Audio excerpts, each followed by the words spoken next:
inside William E. Donaldson Correctional Facility. And we'll continue filming, doing our interviews for the documentary, talking about the conditions inside the prison system, the people who are in the system, and what the circumstances are that bring people to prison. Tonight we have a young brother. He was 15 years old when he came into the prison system. And how many years you did now? 10. He did 10 years, so he's 25 years old, and he's already spent 10 years of his life inside of the prison system. And so what we're going to be doing is just talking about what his experiences have been as a 15-year-old, what are some of the things that he has saw, and we'll just get his perspective on mass incarceration, politics, the things that affect his day-to-day life, and what his plans are, how he's dealing with it. Go ahead and introduce yourself. Tell me your name, where you from, how old you are, and how much time you need, and how much time you got. Okay, my name is Michael Wheeler. I'm Huntsville, and I've been incarcerated since I was 15 years old. Let me see what else now. What you charged with? Charged with robbery and assault. How much time you got? 220s. 220s are they running current or consecutive? Together. So how much longer you got? 10 more years in prison? Yeah, 10 more years. So what year did you first come to prison? I first came to prison in early 2010. Okay. And you said you were 15 when you originally were arrested? When I was arrested.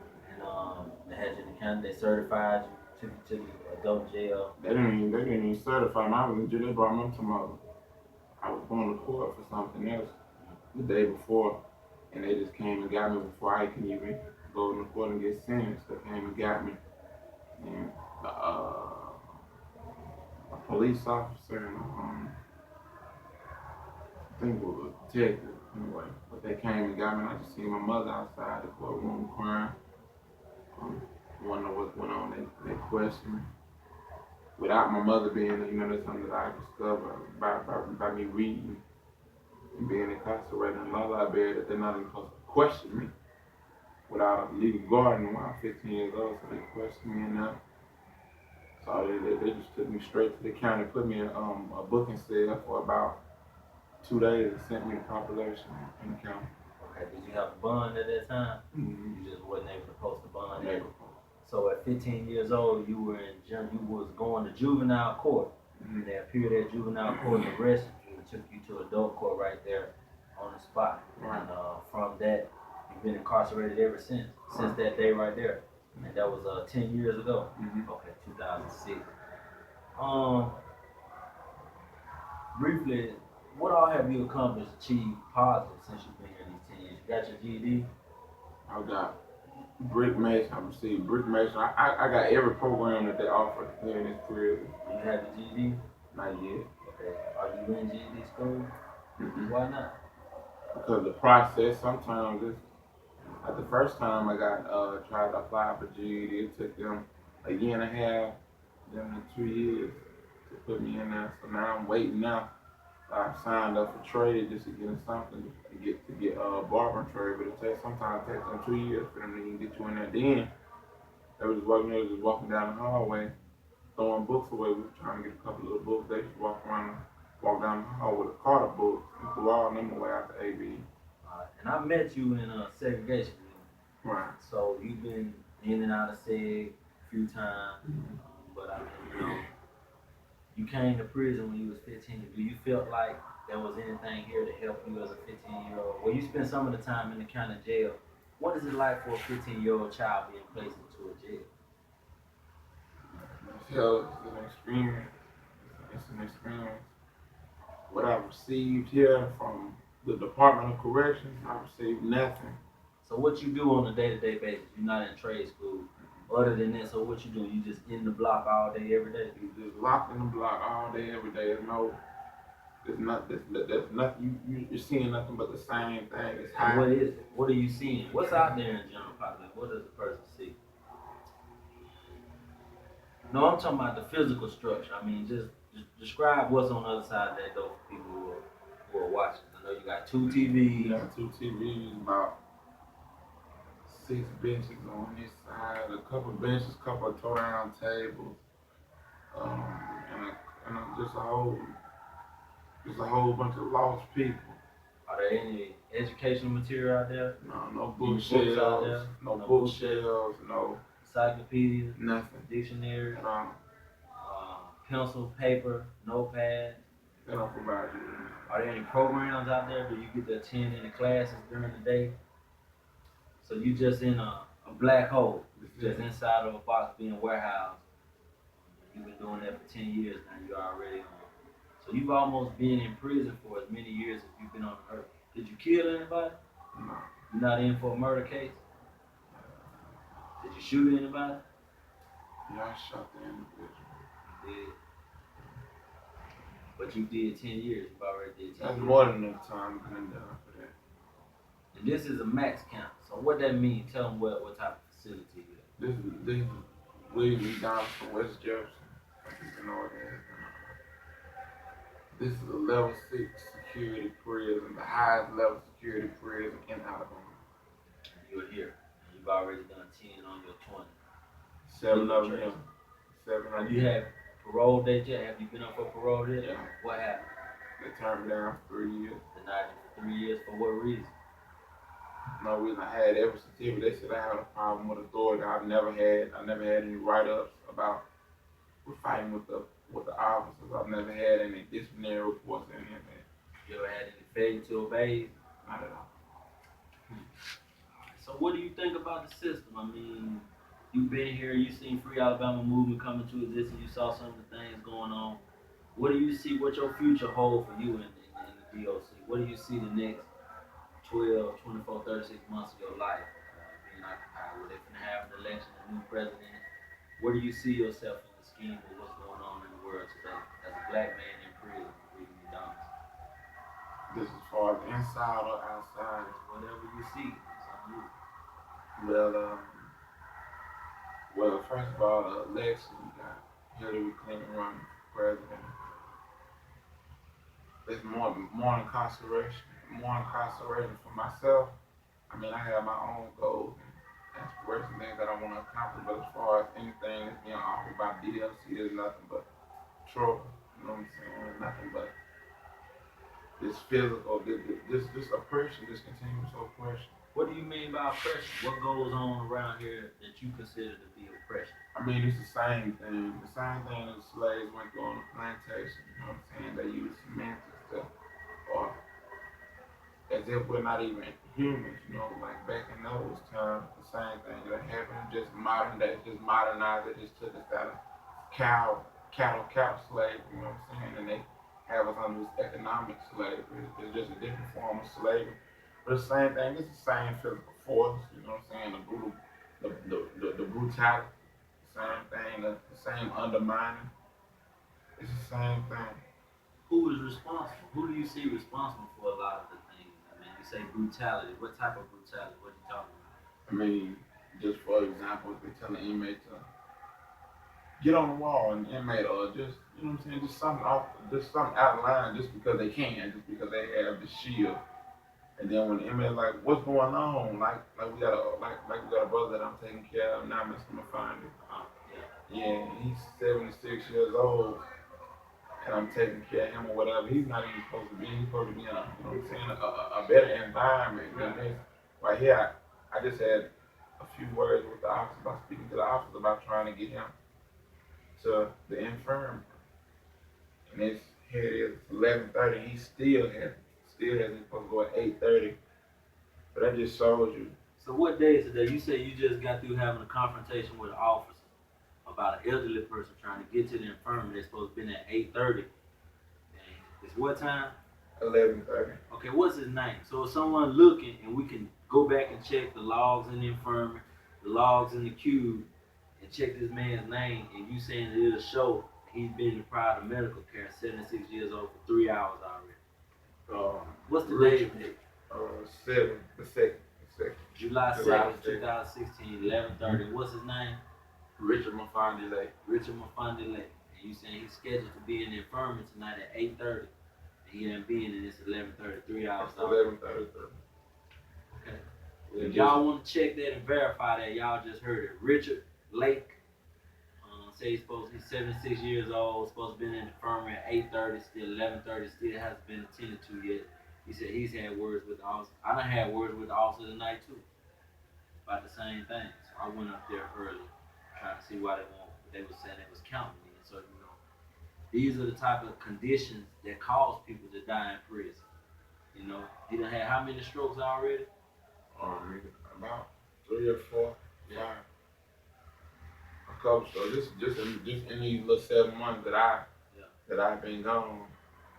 So what would you like to see change when you talk about change? You said you want to be what you use. You said you want to rip it up and tear it apart and start over. Is that what you said you want? Is that the type of change you want? I don't want the what's the word I'm looking for about the prison and the prison reform or whatever. Abolish. Yeah, it needs to be abolished because there's no rehabilitation in this at all. They offer no rehabilitation, nothing. It's the same health conditions we coming. I say, by me being constant aware now, the same thing that we went through back then, the same thing that we're going through now. If I come in here and I have nothing to do, nothing to educate myself, just sitting in here seeing the same thing every day, there's nothing I can go off of from that. So after trade school and GED, what else does this prison offer? They got the drug program. Yeah. And what else? How long you been here? I've been here 7 years. 7 years. So you were what, 19 when you got here? Mm-hmm. Been here since you was 19. Did you go to trial? Play it out? Your lawyer played you out? So when do you expect to go home? Whenever the doors open. We don't have no idea when you might be going home, other than when you do the next 10 years.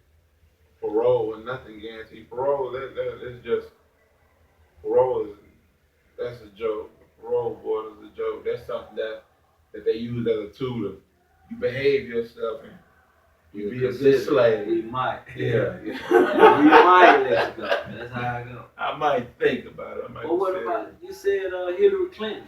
They don't hear from us on politics. We are the black men. We don't have no vote. We've been disenfranchised.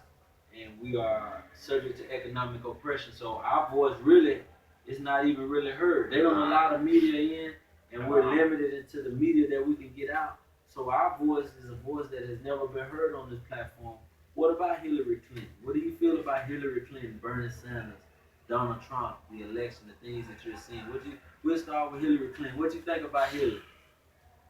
Hillary, she's just gonna continue the same thing that her husband doing. They're one of the top 400 or 500 families. You know what I'm saying? That help oppress and slave the people and put the extortion down. This is gonna continue to reign the same terror. Okay. But what about Donald Trump? What you got to say about Trump? Nothing. Nothing. Okay, so if you had to vote, which one would you vote for? First off, if you had the right to vote, would you vote? And if you would, you would participate in the electoral process. Yes, sir. Okay, so who would you vote for and why? Bernie Sanders. Bernie Sanders ain't winning the ticket now. I know they don't want him to win the ticket because he's for the he would be more for the black man, trying to help raise the black man. I read things that I read about like in 1965. Yeah. Bernie Sanders. It was in California or Chicago, but one of the two. But Bernie Sanders, him and 2 other white protesters, they were arrested. He's been arrested several times for trying to help the black movement, but they were trying to tear down the housing down there so they can put some little marker. But it was in a black area. You know what I'm saying? So they tore down the housing for the black, but he laid down. He changed himself to a little wood bed. You like that? Laid there. Yeah. So you feel like that was sincere? Yeah. And you feel like he the best candidate for who? America? For African Americans? For the African Americans, and then he wanted to make it legalized for no restrictions to be on voters if you have a felony or whatever. He wants everyone to be able to vote. So why should you vote? Okay, the law says that once you get convicted of felony, you can't vote. Why should that not be the case? Cause we talk about that in our bill in Free Alabama movement. Yeah. We trying to get the voting right back. You want to vote? Why you feel like your criminal conviction should? Why you still like you still should be able to vote? First of all, I've been deprived of my freedom and deprived of just knowing myself. You know what I'm saying? So I feel like as me being a human and under the Constitution and the Bill of Rights, I still should have a right to vote. But you know, it's disguised, and it's a lot of people are confused about this being a free country. See, they control the media, they control the message. No doubt, no They doubt. control the message to the masses. So by us being in this, they don't want our voices to be heard. They don't want our voices to be heard. All right. So what you got to say? Look at the people and tell them what you got to say to the people right now, tonight. What do you feel like? What your message is? Because I know you got plans that involve media in the future, and you have mentioned about this being a part of your platform, showing people you were part of the movement and part of the struggle. You said that, right? Did you say that? That's what I said. Okay, well, what your message is then? Tell the people what your message, your first message. Here it go. Your first message. What you got to say to Black America tonight? Well, first of all, I love the people. You know what I'm saying? I love the struggle. I'm gonna continue to represent the struggle. I'm a part of it. It's every day. But what I would like to do is, I would like to spread awareness. You know what I'm saying? And I would like to, first of all, I want to support the black mothers. You know what I'm saying? Our first teachers. These are our first teachers. But the Bible says that we are our best teachers, but these are our first teachers. And I feel as if the young brothers need to be educated, be strongly educated so they can change their way of thinking and have a proper knowledge of self and know thyself, know their history. Like the Bible says, we're born in sin and shaped in iniquity. We're born in sin and shaped in iniquity. We see it every day through the media. They have control over the media, control over what's said, over what's heard. The classroom setup, it teaches us nothing about our history. It teaches us, see us black people, black men today in America, we're nothing but a labor force for them. But a labor force for them. True. In and outside the prison. But they teach us certain things. They're teaching us things that go to school, learn how to count, learn how to read. Why don't you to build up America, you know what I'm saying? To build up that society, make them to help the rich get richer and the poor get poor. Okay. Keep the poor poor. And they don't teach them any moral responsibilities. They don't teach them any principles. They don't have anything solid to stand on. So I see why when a lot of brothers like Malcolm and Mr. Richard McFarland Lake and yourself, how when you become a beacon of light, they try to destroy you or to try to tear down your image or try to silence you by putting you in lockup and depriving us of a message, depriving us of light, depriving us of reading material, paper, things of that nature to where. And your voice. They don't want this message, this voice that'll be broadcast. They don't want that voice to ever get out because they have created an image of young black men, and this is not the image that they've created.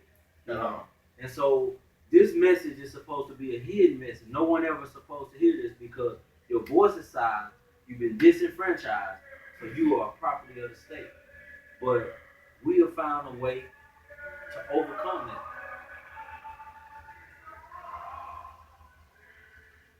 Yeah, these tools right here that we are, these are things that we need. And then like by us. We're gonna pause for a minute. All right.